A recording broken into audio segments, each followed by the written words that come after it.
irmãos, assim como o apóstolo Paulo, ele disse muitas vezes da importância de nós progredirmos na fé, Pedro, em sua epístola, disse que nós devemos crescer na graça e no conhecimento de Cristo Jesus, o nosso Senhor, no final da sua primeira epístola. Mas nós precisamos perceber que essa dinâmica de crescer na graça e no conhecimento de Cristo Jesus abrange a nossa mente e abrange a nossa conduta. Começa com a graça de Deus sobre nós, o favor de Deus sobre o seu povo, que nos conduz ao conhecimento dele, com um propósito. O propósito que a nossa prática revele os preceitos do Senhor e não as inclinações do nosso coração. E Deus sabe que quando nós alcançamos esse propósito de revelarmos na nossa prática, não os preceitos do nosso coração, mas a palavra do Senhor, nós vamos experimentar as bênçãos do Senhor. O Senhor está caminhando conosco, nos mostrando que nós precisamos experimentar cada vez mais a renúncia daquilo que o nosso coração pede, para que possamos vivenciar apenas aquilo que o Senhor pede de nós. E queridos, quando nós estudamos textos bíblicos, de um contexto tão distante e tão específico como os profetas, nós temos que nos lembrar que tudo o que foi registrado, a Bíblia diz que foi registrado para nos ensinar, para nos alertar. Paulo disse isso em 1 Coríntios 10, 11. Agora, queridos, nós não podemos também perder de vista que o propósito principal de cada texto bíblico, inclusive o texto que nós temos observado no profeta Amós, é revelar quem é o nosso Deus e o que Ele pede de nós. Quando Paulo escreveu aos Efésios, no capítulo 5, versículo 17 da sua epístola, ele disse àqueles crentes e a todos nós: procurem compreender a vontade do Senhor. Mas não dá para compreender a vontade do Senhor sem conhecer o Senhor em seus atributos. Mais uma vez eu quero trazer à sua memória o que o pastor Richard Baxter disse. Nós precisamos nos esforçar diariamente para conhecermos a Deus e sermos afetados pelos seus atributos. Meus irmãos, é o conhecimento de Deus, é o conhecimento dos seus atributos, que é o prepulsor de nosso crescimento. Enquanto a graça de Deus, ela está nos ensinando a vivermos de acordo com a vontade dEle. E isso depende muito do contexto da igreja em que o crente ele vive. Dependendo do contexto da igreja em que o crente vive, ele vai experimentar um conhecimento de Deus. Mas sem o conhecimento de Deus, nós não vamos conseguir ser afetados pelos seus atributos. E se nós não somos afetados pelos atributos de Deus, pela sua fidelidade, o conhecimento da sua santidade, o conhecimento da sua fidelidade, da sua santidade, o conhecimento da sua graça, o conhecimento de todo o agir dele, nós não vamos experimentar transformações. Por isso que em cada texto bíblico nós estamos experimentando o conhecimento do caráter de Deus. E em todo o livro de Amós, nós vamos nos apropriar de um conhecimento da justiça de Deus. Agora, como nós já falamos, os atributos de Deus, eles não se excluem. Eles estão todos juntos. Mesmo que nós estejamos observando a justiça de Deus, nós podemos enxergar a sua misericórdia, nós podemos enxergar a sua bondade, nós podemos enxergar a sua fidelidade, porque os seus atributos, eles estão ligados um ao outro. Em algum momento a gente consegue enxergar claramente a misericórdia de Deus, mas não significa que a sua justiça e santidade não estejam sendo revelados. Meus irmãos, apesar de nós experimentarmos dias de impunidade, aos nossos olhos, diante de tanta injustiça da parte dos homens, Amós nos ensina que o nosso Deus, Ele é o juiz que tem a balança justa. Como está em Amós capítulo 8. Nada está oculto. Não há impunidade diante daquele que é justo e o justificador daquele que tem fé em Jesus Cristo.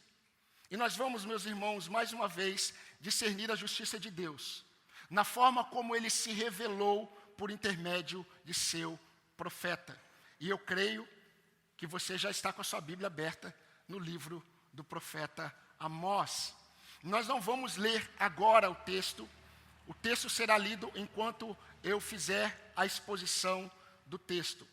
Essa exposição, assim como todas, vai expor o caráter de Deus e deve mudar a nossa forma de viver todos os dias. Senão você só vai experimentar o conhecimento de Deus, mas sem experimentar o seu poder transformador. Mas antes disso eu quero orar mais uma vez com você. Convido você a baixar sua cabeça. Convido você a falar com Deus.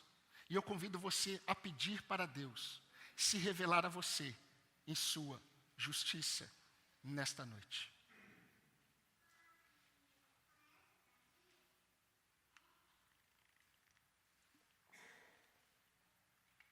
Pai querido, a nossa irmã Kellen acabou de orar, pedindo ao Senhor, ó Deus, tudo aquilo que nós desejamos. Mas agora, Senhor Deus, eu quero pedir ao Senhor que o Senhor tenha misericórdia de mim. Porque, ó Deus, eu não tenho capacidade humana para transmitir uma palavra tão santa, tão profunda, tão poderosa, se não for pela graça do Senhor, pelo Teu Espírito Santo, através da minha vida, por meio da minha vida. Eu quero pedir ao Senhor que, em nome de Jesus, o Senhor me ajude a manter a concentração no texto. Que o Senhor me ajude a manter a concentração na Tua palavra. Que nada, Senhor Deus, desvie de mim aquilo que eu fui chamado para fazer nesta noite. E que o nome do Senhor seja engrandecido. Eu te peço em nome de Jesus, o nosso Salvador. Amém.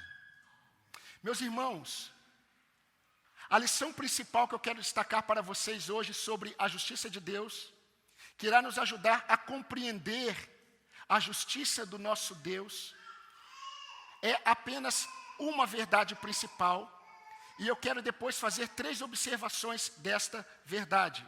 E a verdade que eu quero destacar sobre a justiça de Deus, é que a justiça de Deus se manifesta em toda injustiça cometida contra o seu povo.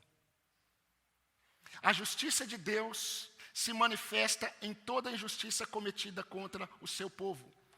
Nós nos deparamos semana passada com uma expressão que nós lemos em alguns versículos. Nós lemos no versículo 3 do capítulo 1, nós lemos no versículo 6 do capítulo 1, no versículo 9, no versículo 11, no versículo 13 e também lemos no capítulo 2. E a expressão que nós observamos é aquela expressão: por 3 transgressões, sim, por causa de 4, não deixarei de castigar. Eu creio que os irmãos se lembram. E eu quero pensar um pouco mais sobre esta expressão, porque essa expressão conhecida como um paralelismo hebraico, ela tem uma conotação poética, mas que tem o propósito de revelar apenas uma verdade sobre Deus. As misericórdias de Deus antecedem as manifestações da sua justiça, mas as suas misericórdias possuem um limite. Nós vimos isso domingo passado, e eu quero pensar com vocês, é que quando nós observamos esta expressão com mais cuidado, nós vamos observar nesses textos que eu mencionei, que Deus se dirigiu por meio de Amós, com essa mesma expressão, a todas as nações ao redor de Israel, manifestando o seu juízo iminente. O leão, queridos, o leão que estava rugindo de Sião, ele iria manifestar o seu juízo contra Damasco, a capital da Síria, pela maldade que eles cometeram contra o povo de Deus em Gileade, nos dias do rei Azael. Está lá do versículo 3 a 5 do capítulo 1. O juízo também viria contra Gaza, capital da Filistia, por causa da maldade que eles cometeram contra o povo em Judá. Está lá do versículo 6 ao versículo 8 do capítulo 1. Mas o juízo também viria contra Tiro, contra os edomitas, contra os amonitas, contra os moabitas, porque todos eles, em tempos determinados, distintos na história, eles agiram com injustiça contra o povo do Senhor. Está lá do versículo 9 a 15. E eu quero lembrar um fato histórico para os irmãos. A partir de 745 a.C., o rei assírio Tiglat-Pileser III, ele veio em direção ao ocidente, e todos esses povos que Amós profetizou que o juízo de Deus viria sobre eles, eles foram assolados. Todos eles. E o que Amós quer nos mostrar com essa manifestação da justiça de Deus contra todas essas nações? Meus queridos, meus irmãos, Deus, ele é o juiz do seu povo. Mas agora não como aquele que ele é o juiz que está para condenar. O que Amós está nos mostrando é que Deus é o juiz do seu povo, manifestando o julgamento em favor do seu povo contra todas as injustiças que os seus servos sofrem. Querido, não há um servo de Deus na face da terra que não esteja sendo contemplado pelo Senhor e que não tenha suas causas perante o seu justo Senhor e Rei. Os servos do Senhor, os servos de Deus, eles precisam ter claro em sua mente que quando eles se sentem injustiçados diante dos homens, qualquer homem, Deus está contemplando cada injustiça, inclusive aquela que você já se esqueceu. Deus não.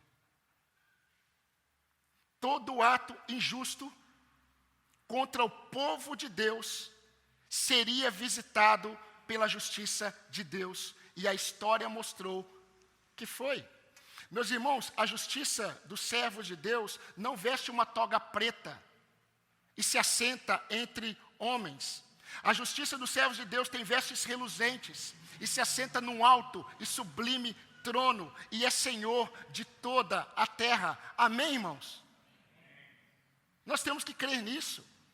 Abacuque, capítulo 2, versículo 20, disse: o Senhor está em seu santo templo, cale-se diante dele toda a terra. E queridos, essa primeira fase, essa primeira etapa da mensagem de Amós, ela vem para aquietar o coração dos servos de Deus, em tempos em que os homens se levantam contra eles. Irmãos, nós não podemos perder de vista quem nós somos. Nós não podemos perder de vista quem nós somos, não apenas na luta contra os nossos pecados, mas também diante das pressões que nós recebemos diariamente, de um sistema que se levanta contra os valores de Deus, um sistema corrupto, de homens que desprezam os valores do Senhor, homens cheios de más intenções contra Deus e contra o seu povo. Valores que nós sustentamos como verdade, como exemplo, a família.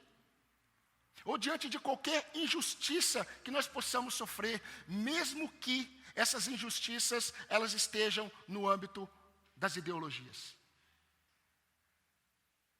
Eu acho muito interessante, porque o politicamente correto, ele não se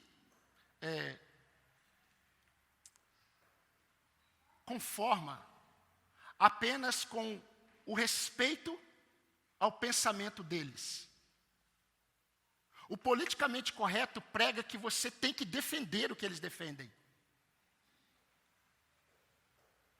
Mas é interessante que o que eles defendem é contra Deus, contra os valores do Senhor.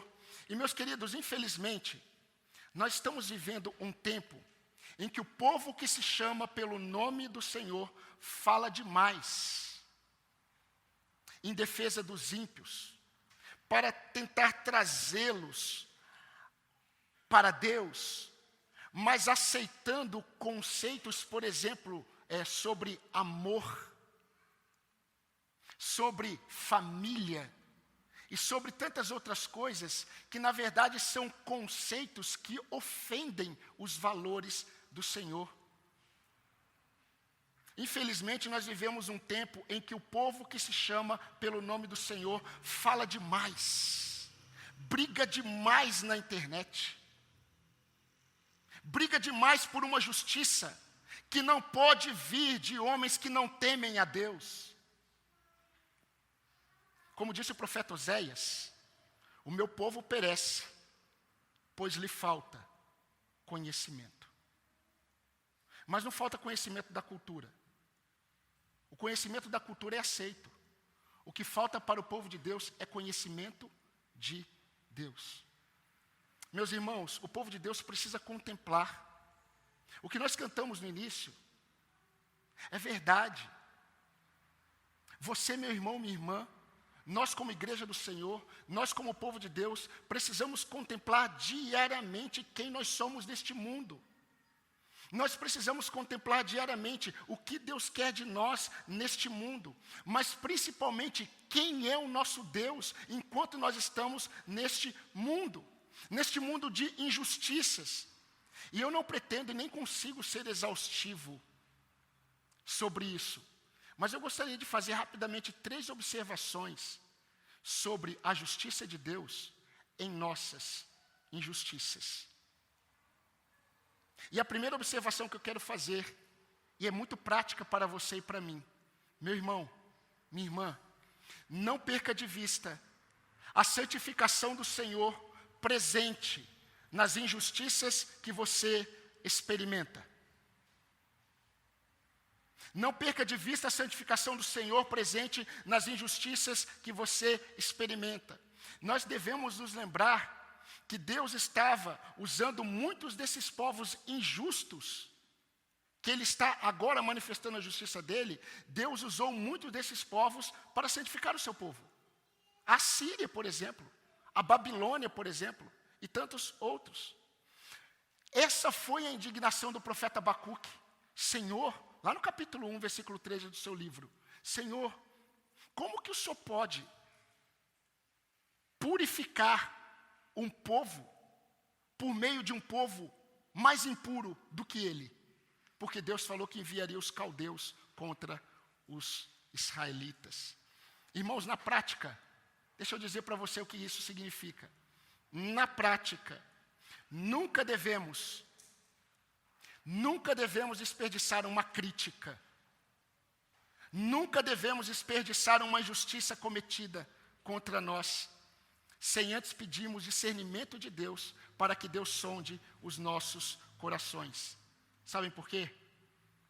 Porque tanto em uma crítica que sofremos, como em uma injustiça que nós sofremos, nós vamos perceber que o Senhor, mesmo que Ele julgue aquele que cometeu uma injustiça, mesmo que Ele julgue aquele que fez a crítica indevida, Deus não desperdiça esse momento para revelar os pecados do nosso coração.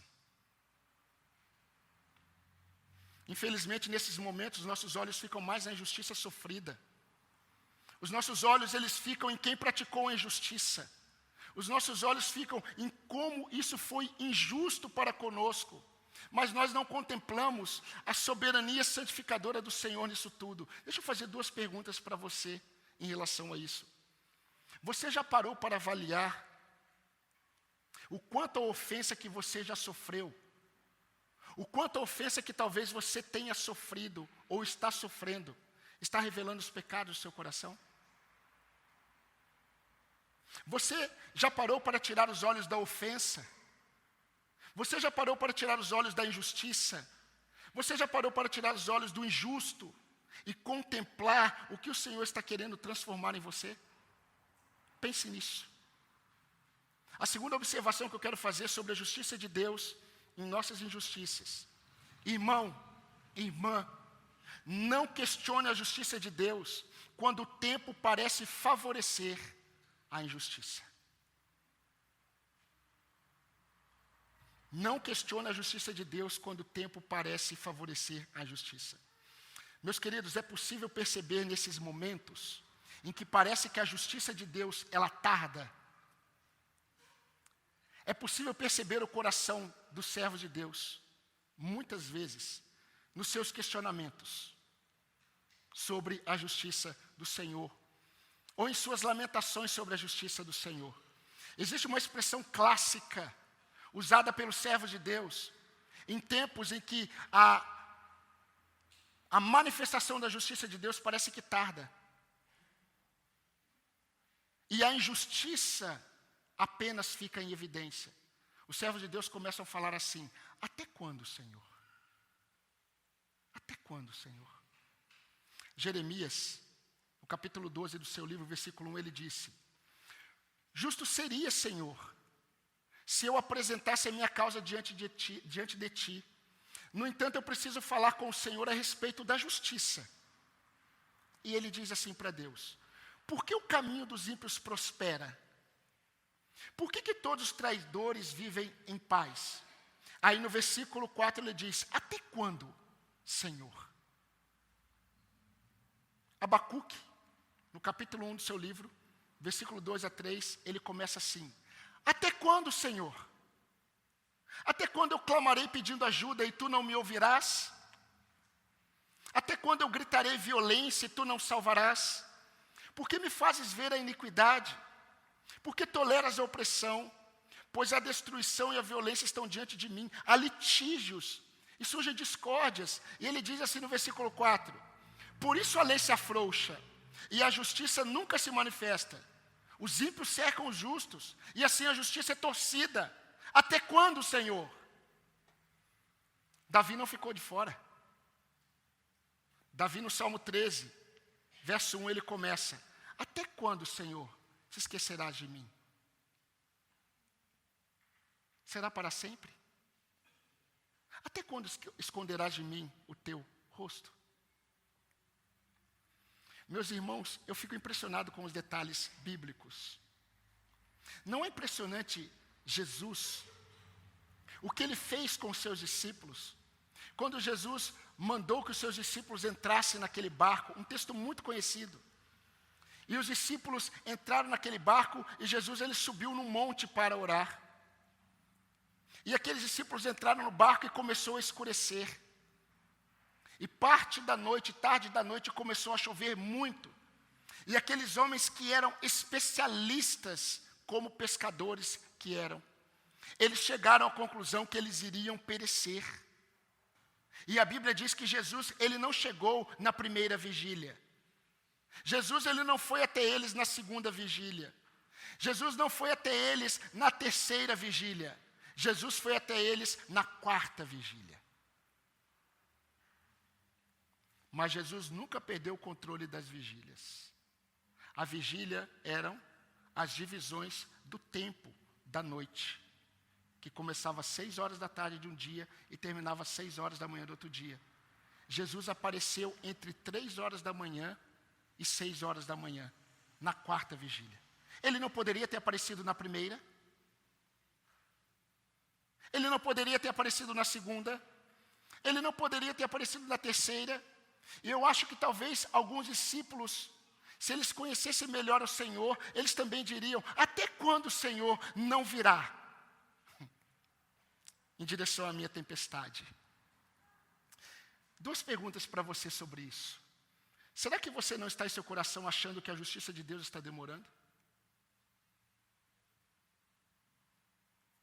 Será que você não está assim como esses 3 homens de Deus, dizendo: até quando, Senhor?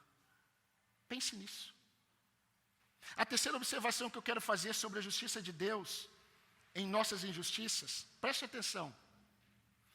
Os pecados daqueles que cometem injustiça contra nós não nos habilitam a pecarmos contra o Senhor com o nosso equivocado senso de justiça. Ou seja, o nosso senso de justiça pode ser tão pecaminoso quanto a injustiça que nós sofremos. Isso é muito interessante. Se você ler o profeta Obadias, o profeta que escreveu um livro de apenas um capítulo, se ele está dentro dos profetas menores, ele com certeza é o menor, por causa do tamanho do seu livro. Ele foi um profeta que foi levantado por Deus para falar apenas contra um povo, os edomitas. A pergunta é, quem eram os edomitas? Os edomitas eram descendentes de Edom. E quem era Edom? Edom era nada mais, nada menos do que Esaú. A palavra Edom significava vermelho. Vocês se lembram de quando Esaú trocou a sua primogenitura por uma sopa avermelhada? E o nome dele foi trocado de Esaú para Edom. Os descendentes de Edom, quando Deus estava disciplinando os descendentes de Jacó, sabe o que os edomitas fizeram? Eles se alegraram. E Deus levanta o profeta Obadias, e Obadias diz assim: você não devia ter olhado com prazer para o dia do seu irmão. Você não deveria ter olhado com prazer o dia da calamidade do seu irmão. Você não devia ter se alegrado pelo que aconteceu com os filhos de Judá nos dias de sua ruína.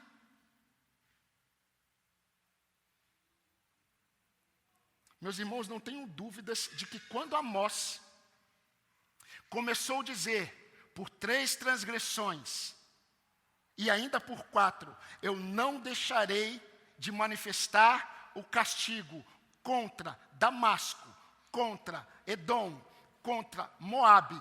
Os israelitas, eles pularam de alegria. Deus está julgando as nações que nos oprimiram. Mas a justiça de Deus não deve despertar em nós um senso de vingança, do tipo, deixa ele. Ou como alguns gostam de usar, queima, Senhor. Não foram isso que os discípulos falaram para Jesus? Jesus, vamos orar. Que desça fogo do céu e queime esses samaritanos. E Jesus disse, vocês não sabem que espíritos vocês são guiados. Meus irmãos, o nosso senso de vingança ou de justiça própria, ele pode ser muitas vezes mais pecaminoso do que as injustiças que nós sofremos. Sabe por quê? Porque muitas vezes, no nosso senso de vingança, de justiça, nós pecamos contra Deus, que nos ensina a amar os nossos inimigos. Eu estou usando o texto bíblico na íntegra. Amar os nossos inimigos, orar pelos que nos perseguem, nunca retribuir o mal com o mal, mas retribuir o mal que sofremos com o bem. Paulo escreveu aos Romanos, não vos vingueis uns dos outros, não vos vingueis uns dos outros. Antes, devemos dar lugar à ira de Deus, pois está escrito, a mim pertence a vingança, eu é quem retribuirei, diz o Senhor. Romanos 12, 19. Agora vamos voltar. Voltando à lição principal, nunca se esqueça de que a justiça de Deus se manifesta em toda injustiça cometida contra os seus servos. Muitas vezes nós não consideramos como Deus, ele é sério quanto a isso. Eu vou ler para você o que Jesus disse. Jesus, em uma de suas parábolas, ele disse assim: será que Deus não fará justiça aos seus escolhidos, que a ele clamam dia e noite, embora pareça demorado em defendê-los? Digo a vocês que depressa lhes fará justiça. Contudo, quando o Filho do Homem vier, será que ainda encontrará fé sobre a terra? Está em Lucas 18, 7 e 8. Agora preste atenção no que Paulo disse aos Tessalonicenses. Pois de fato, é justo para com Deus que ele retribua com tribulação aos que causam tribulação a vocês, e que dê a vocês, que estão sendo atribulados, alívio juntamente conosco, quando do céu se manifestar o Senhor Jesus com os anjos do seu poder, em chama de fogo, tomando vingança contra os que não conhecem a Deus e contra os que não obedecem ao Evangelho de nosso Senhor Jesus Cristo. 2 Tessalonicenses 1, 6 a 8. Meus amados irmãos, o Senhor nosso Deus, Ele é o pastor do seu povo. O Senhor nosso Deus, Ele é o refúgio do seu povo. O Senhor nosso Deus, Ele é o consolo em tempos de angústia. O Senhor nosso Deus, Ele é o justo juiz do seu povo. É o Senhor quem julga todas as causas dos seus filhos, mesmo que pareça que nada esteja acontecendo. Seja uma injustiça no trabalho, seja uma injustiça na família, seja uma injustiça na igreja, seja uma injustiça da própria justiça dos homens, seja uma injustiça que ninguém viu, apenas você, Deus e aquele que cometeu a injustiça. Ah, mas eu já esqueci. Deus não. Mas pare para pensar um pouco comigo. E nós já estamos caminhando para as aplicações finais. Foi justo a prisão de José? Foi justo Daniel ser lançado na cova dos leões? Foi justo o apedrejamento de Estevão? Foi justo a decapitação de João Batista? Aliás, muitos dizem que se João Batista não tivesse se metido aonde ele não foi chamado, ele estaria com a cabeça no lugar até o fim da vida dele. Mas a grande pergunta que eu faço para esses que afirmam isso é: para que João Batista foi chamado? Se não para manifestar a justiça de Deus, quando ele disse para Herodes: não é lícito tomar a esposa do seu irmão. Mas há uma linha muito tênue aqui, e eu gostaria que você pensasse nisso, porque há muita confusão no meio evangélico sobre isso. Diferente do que muitos crentes pensam, se indignar contra as injustiças dos homens não significa esperar que os homens serão justos.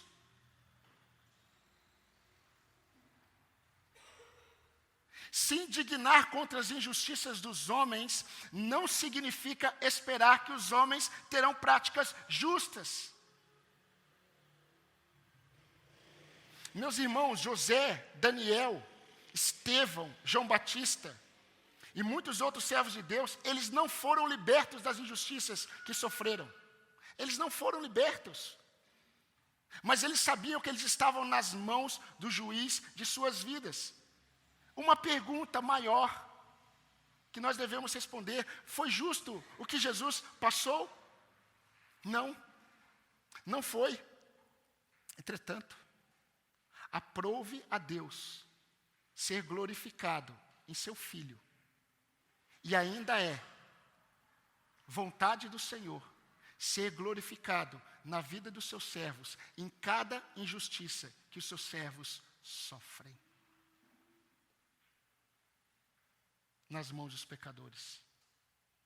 Pois Jesus, quando ultrajado, não revidava com ultraje. Quando ele maltratado, ele não fazia ameaças, mas ele entregava-se àquele que julga retamente, carregando ele mesmo em seu corpo sobre o madeiro os nossos pecados, para que nós, mortos para os pecados, vivamos para a justiça. Por suas feridas fomos sarados. 1 Pedro 2, 22 a 24. Queridos, meus amados, será que é justo o que eu estou passando? Não é a pergunta mais sábia a ser feita. A pergunta mais sábia é: será que o meu juiz justo, Ele está vendo? A resposta é sim, Ele está. E isso basta.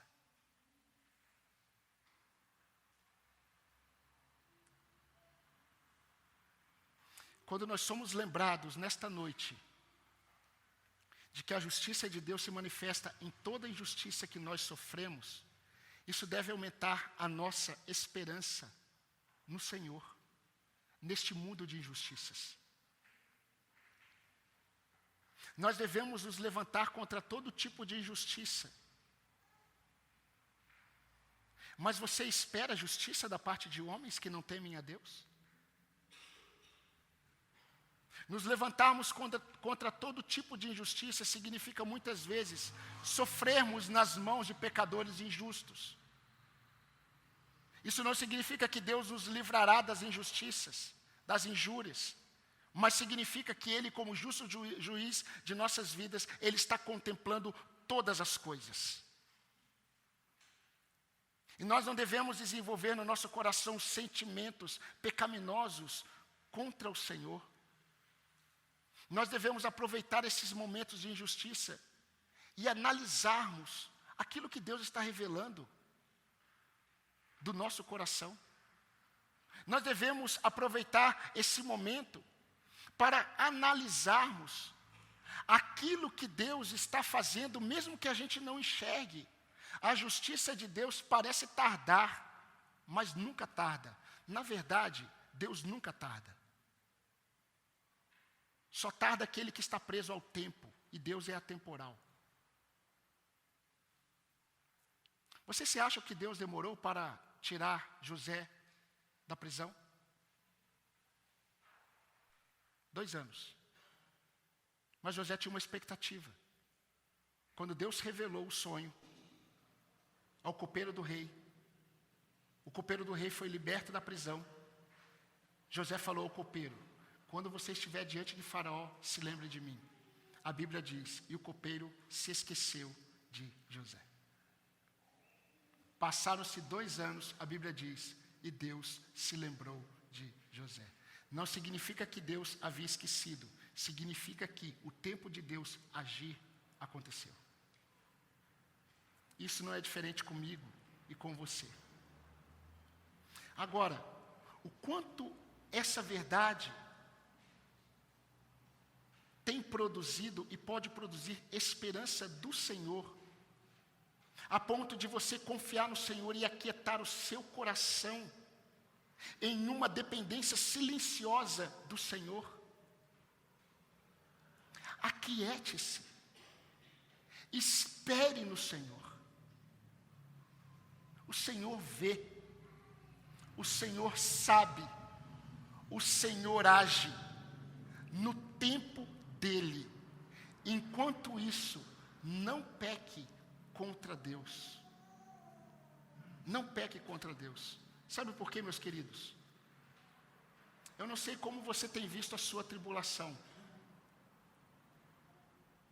Eu não sei como você tem visto as injúrias e as injustiças que você pode ter sofrido ou está sofrendo.